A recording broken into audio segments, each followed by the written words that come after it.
ఒకప్పుడు నందిపురం అనే ఊరిలో చంద్రవర్ణుడు అనే బ్రాహ్మణుడు ఉండేవాడు. అతను చాలా పుస్తకాలు చదివి గొప్ప జ్ఞానం సంపాదించాడు.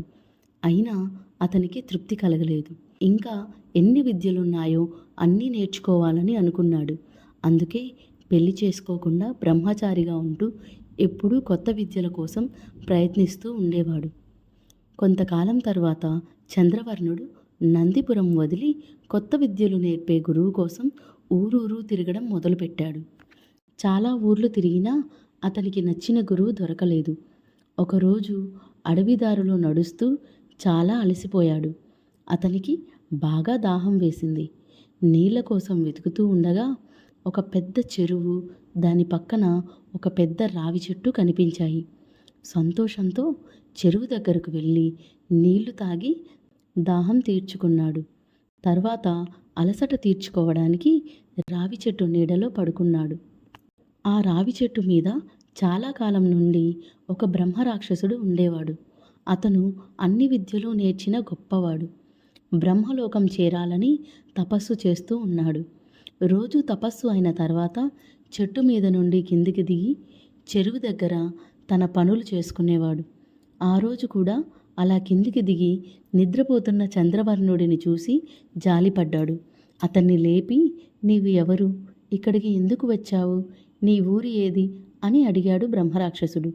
చంద్రవర్ణుడు లేచి బ్రహ్మరాక్షసుడికి నమస్కారం చేసి, నేను నందిపురంలో నివసించే బ్రాహ్మణుడిని. నా పేరు చంద్రవర్ణుడు. నాకు తెలియని విద్యలు నేర్చుకోవడానికి గురువు కోసం వెతుకుతూ ఇక్కడికి వచ్చాను. నీళ్లు తాగి అలసట తీర్చుకోవడానికి ఈ చెట్టు నీడలో ఆగాను.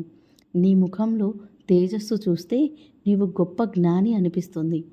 నాకు విద్యలు నేర్పి నన్ను ధన్యుడిని చేయమని కోరుతున్నాను అని వినయంగా అడిగాడు చంద్రవర్ణుడు. బ్రహ్మరాక్షసుడు చంద్రవర్ణుడి మాటలు విని సంతోషించాడు. నాకు తెలిసిన విద్యలన్నీ నేర్పిస్తాను. నీవు శ్రద్ధగా నేర్చుకో. సమయం వృధా చేయకు. కొద్ది రోజుల్లోనే నీవు అన్ని విద్యలు నేర్చుకోగలవు అని చెప్పాడు. చంద్రవర్ణుడు, గురుదేవా, మీరు చెప్పినట్టు చేస్తాను. ఎన్ని కష్టాలు వచ్చినా శ్రద్ధగా నేర్చుకుంటాను అని సమాధానం చెప్పాడు. బ్రహ్మరాక్షసుడు, నేను రావి చెట్టు ఆకుల మీద నీకు నేర్పాల్సిన విషయాలు రాసి కిందకు వేస్తాను.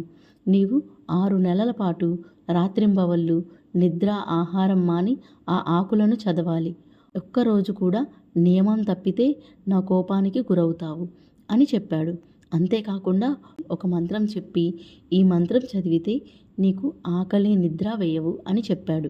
చంద్రవర్ణుడు బ్రహ్మరాక్షసుడు చెప్పినట్టు ఆ మంత్రం చదువుతూ 6 నెలల పాటు ఆకలి నిద్ర లేకుండా అన్ని విద్యలు చక్కగా నేర్చాడు. ఆ సమయంలో బ్రహ్మరాక్షసుడి తపస్సు పూర్తయింది. అతని శాపం తీరింది. అతను దివ్యమైన తేజస్సుతో ప్రకాశించడం మొదలుపెట్టాడు. చంద్రవర్ణుడు అతని దివ్య రూపం చూసి ఆశ్చర్యపోయాడు.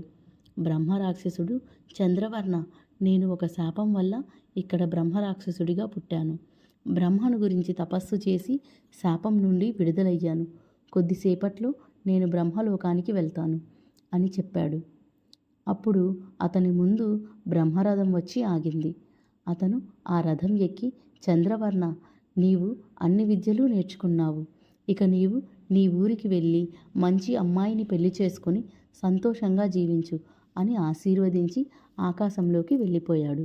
ఇక చంద్రవర్ణుడు కొండలు లోయలు దాటుతూ తన ఊరికి వెళ్ళడానికి బయలుదేరాడు. 6 నెలల గడువు అయిపోవడంతో అతనికి ఆకలి నిద్ర బాగా బాధించాయి. చాలా కష్టపడి నడుస్తూ ప్రతిష్టాపురం అనే ఊరు దగ్గరకు వచ్చాడు.